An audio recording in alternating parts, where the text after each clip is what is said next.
बिहार में नीतीश कुमार और उपेंद्र कुशवाहा में लड़ाई हो जाए, उपेंद्र कुशवाहा पार्टी तोड़ दे, इसके लिए मीडिया वालों को कॉन्ट्रैक्ट दिया गया है, मोटा पैसा दिया गया है। आपको भरोसा नहीं हो रहा है? इस वीडियो को देखिए, आपको सब कुछ भरोसा हो जाएगा। नमस्कार, मैं शंभू कुमार सिंह और आप देख रहे हैं नेशनल दस्तक। एक बार अटल बिहारी वाजपेयी ने कहा था कि मेरे जूते में दो कांटे हैं, एक मान्यवर कांसीराम साहब और दूसरा मुलायम सिंह यादव, और मैंने दोनों को निकाल के फेंक दिया। जब समाजवादी पार्टी और बीएसपी का गठबंधन हुआ था, उसके बाद नारा चला था कि मिले मुलायम कांसीराम और हवा में उड़ गए डैश डैश डैश। उसके बाद सरकार भी बनी और जानबूझकर मनुवादियों, जातिवादियों, ब्राह्मणवादियों ने दोनों के बीच लड़ाई करा दी। और अब यही काम बिहार में मीडिया कर रही है। दरअसल मीडिया को मोटा पैसा मिला है कि उपेंद्र कुशवाहा और नीतीश कुमार को लड़ा दिया जाए। अभी मैंने एक ट्वीट देखा, नीतीश कुमार से लगातार उपेंद्र कुशवाहा को लेकर मीडिया सवाल पूछती रहती है। पहले वो कह देते थे हर बात में कि मुझे नहीं पता। अब वो कुछ उन्होंने कहा कि लोग आते हैं जाते हैं, ना जाने वाले को रोका जा सकता है, ना आने वाले को मना किया जाए। इसका क्या मतलब है? सोचिए, उपेंद्र कुशवाहा और नीतीश कुमार की दोस्ती लंबे समय से है। मैं तो खुद गवाह रहा हूं, मैंने उपेंद्र कुशवाहा के लिए डंडे भी खाए हैं। डंडे में इसलिए खाया कि मैं उनकी पार्टी का कार्यकर्ता नहीं था। हमारे चौक पर, जहां मैं पला बढ़ा, उस चौक पर उपेंद्र कुशवाहा पर हमला हुआ था। उसके बाद उस लाठी डंडे में हम लोग उनको बचाने वाले में थे और इस तरह से डंडे पड़े। तो सोचिए, उपेंद्र कुशवाहा को हम लोग इसलिए भी जानते हैं कि वो साइकिल पर सावित्रीबाई फुले की तस्वीरें, घर घर ग्रामीण इलाकों में सोशल जस्टिस के बड़े पैरोकार हैं, बहुजन राजनीति को समझते हैं, उनका रहना बहुत ज़रूरी है। नीतीश कुमार नीतीश कुमार के पार्टी से वो विधानसभा जीते, विपक्ष के नेता बने। उसके बाद फिर मनमुटाव हुआ, पार्टी बनाई, फिर बीजेपी में गए, संसद में एमपी बने, राज्य मंत्री भी बने एमएचआरडी में। लेकिन उसके बाद फिर वो बीजेपी में चले गए नीतीश जी के साथ। लेकिन सोचिए बिहार की स्थिति क्या है। अब बिहार में सोशल जस्टिस की लड़ाई तेज हो रही है, मंडल बनाम कमंडल की लड़ाई तेज हो रही है और ओबीसी के लोग अब लगातार एकजुट हो रहे हैं। उसमें दो फांक करना बीजेपी के लिए जरूरी है और बीजेपी ने इसकी कोशिश शुरू कर दी है। पिछले बार जब नीतीश कुमार से गठबंधन था तो बीजेपी नीतीश कुमार की जमीन खिसका रही थी। 2 डिप्टी सीएम बीजेपी की तरफ से दिए गए थे, दोनों पिछड़े समाज से थे। एक जनक चमार को भी शेड्यूल कास्ट कोटे से मंत्री बनाया गया था। लेकिन सोचिए क्या होगा बिहार में अगर बिहार में नीतीश जी और लालू तेजस्वी यादव को लगता है कि मुकेश सहनी, उपेंद्र कुशवाहा और मैं आपको बता दूं कि चिराग पासवान अगर एक तरफ आ जाते हैं बीजेपी की तरफ, तो ईमानदारी से कह रहा हूं आरजेडी के लिए मुश्किल हो जाएगी, जेडीयू के लिए भी मुश्किल हो जाएगी। मैं फिर कह रहा हूं, मान लीजिए कि अगर यादव वोट और मुस्लिम वोट भी एक साथ पड़ता है, लेकिन अगर ओबीसी वोट और सवर्ण वोट एक साथ पड़ता है तो फिर दिक्कत बहुत ज़्यादा बढ़ जाएगी। इसलिए तेजस्वी यादव को, नीतीश कुमार को, देखिए यूपी में बीजेपी राजभर को भी अपने साथ रखना चाहती है, अनुप्रिया पटेल को भी अपने साथ रखना चाहती है, संजय निषाद को भी रखना चाहती है। मुकेश सहनी एक बड़े फैक्टर हैं बिहार में। एक्चुअली जो निषाद समाज के लोग हैं वो जहां मुकेश सहनी जाएंगे वो उसको वोट करेंगे, एक्सेप्टेंस है।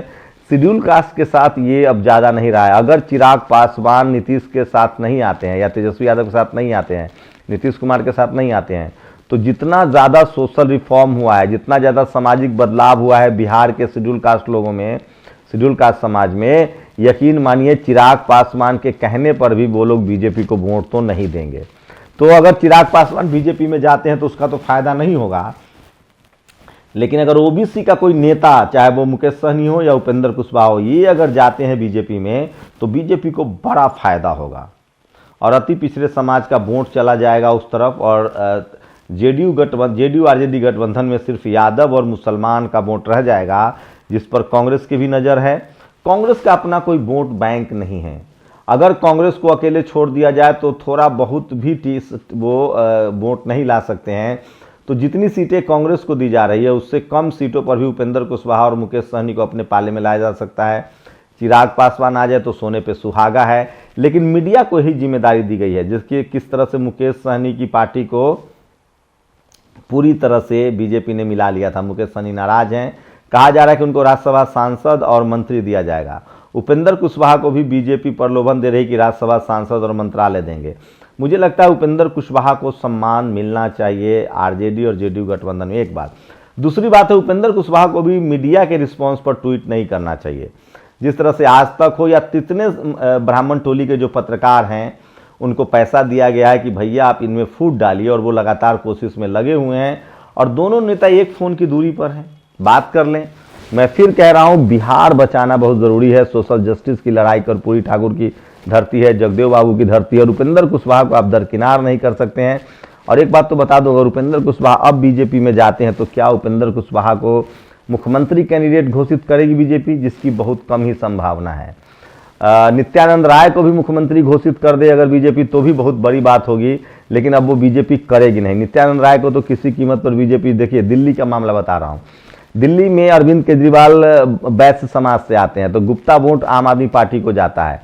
बीजेपी ने कई नेताओं को कोशिश कर लिया कि आम आदमी पार्टी के बीजेपी में गुप्ता को जो है वो प्रमोट किया जाए, लेकिन गुप्ता समाज के लोग आम आदमी पार्टी के साथ बने हुए हैं। उसी तरह से बिहार में कुशवाहा समाज के लोग उपेंद्र कुशवाहा को अपना नेता मानते हैं, इस बात में गुरेज नहीं है।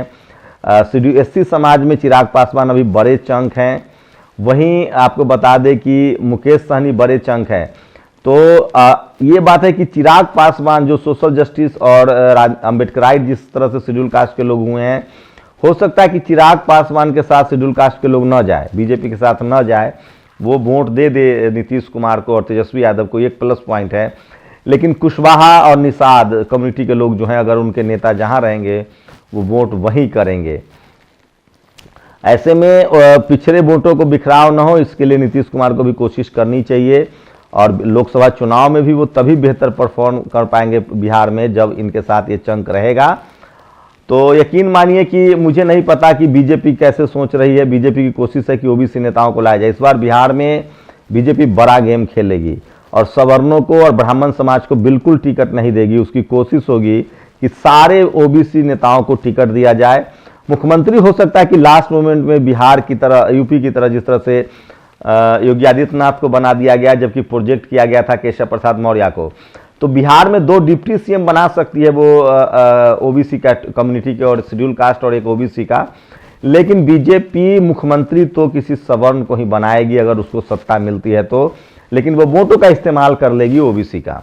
तब ओबीसी के लोगों को सोचना है। मुझे लगता है कि उपेंद्र कुशवाहा को सम्मान मिलना चाहिए, उनकी बातों को ध्यान में रखना चाहिए।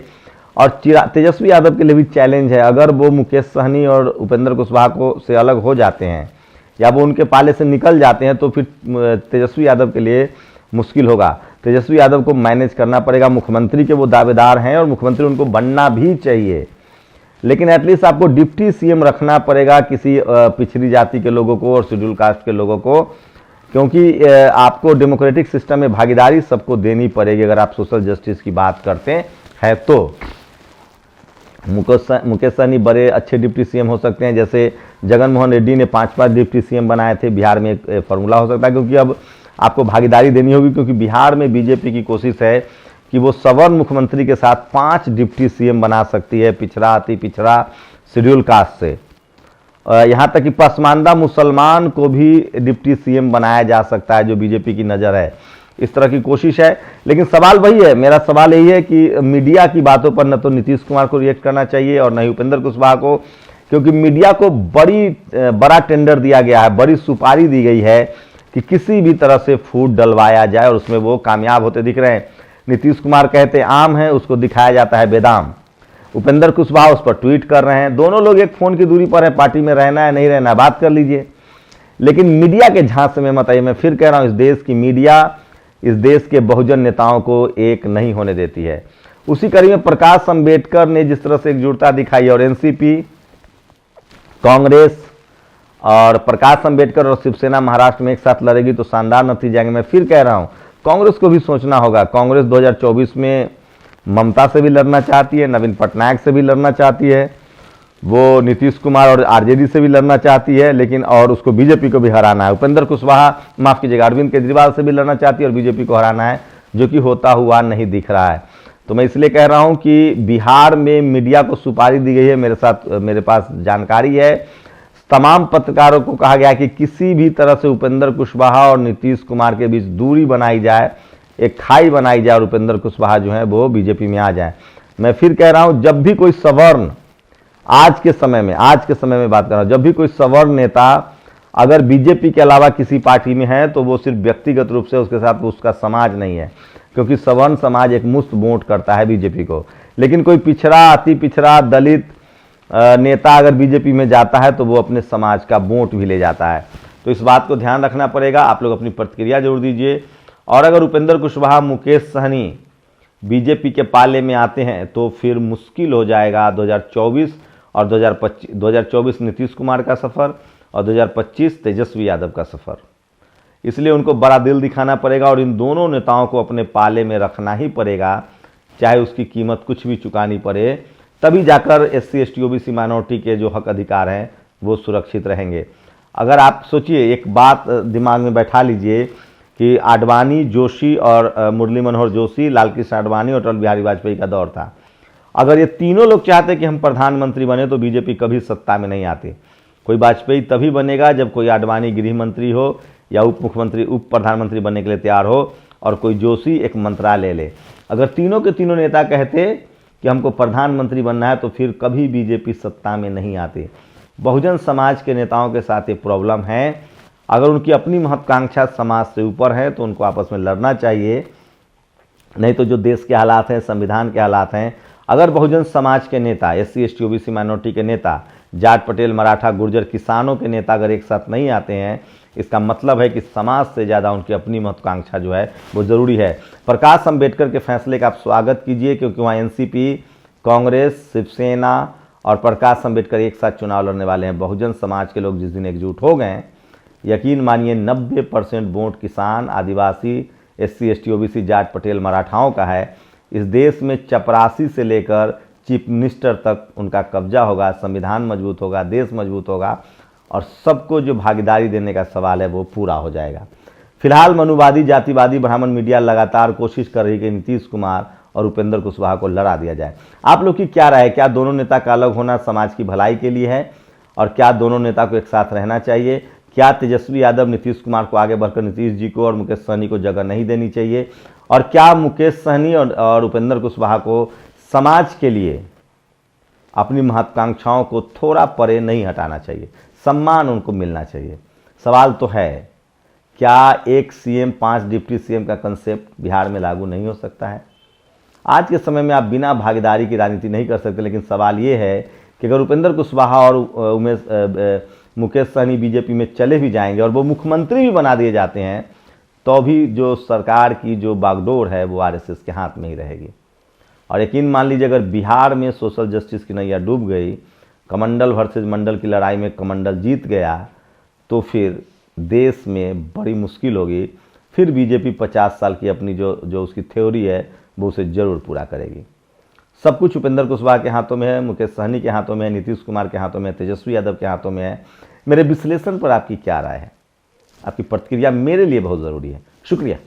नेशनल दस्तक की आपसे गुजारिश है कि अगर इसको बचाना चाहते हैं तो नेशनल दस्तक को सब्सक्राइब करने के लिए रेड कलर के सब्सक्राइब बटन को दबाएं, फिर बेल आइकन की घंटी दबाएं। नेशनल दस्तक को बचाने के लिए बहुत जरूरी है कि हर खबर को शेयर करें, लाइक करें, कमेंट जरूर करें।